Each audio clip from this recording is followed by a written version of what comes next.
No čaute, tak vás zdravím v novom videu.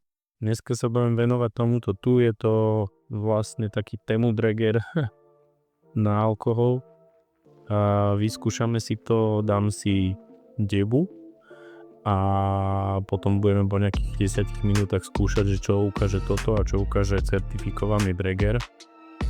A došlo to v takomto balení, je tam vnútri batéria, ktorú si môžete dobíjať cez kablík C-čkový, sa mi zdá, hej. No a dokonca sa našiel aj návod v češtine, takže kto chcete, pauzíte si to, môžete si to prečítať. No a idem sa pustiť do tej devy a potom si pomeráme hneď na to vlastne výsledné hodnoty. Dožvatlal som už tú devu. Zapínam to, je tam 15 sekúnd odpočívadlo a ideme fúkať. No.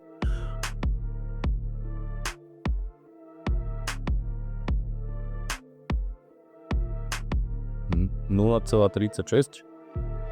Dáme na to hneď dragger.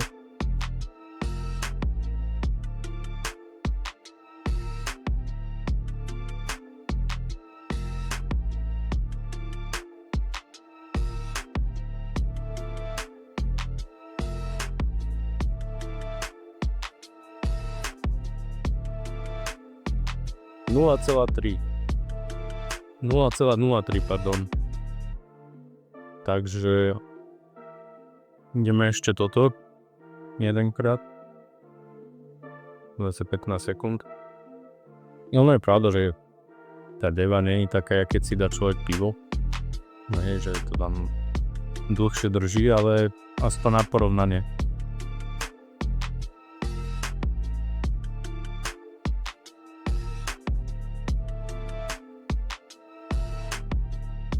Púšťame dole.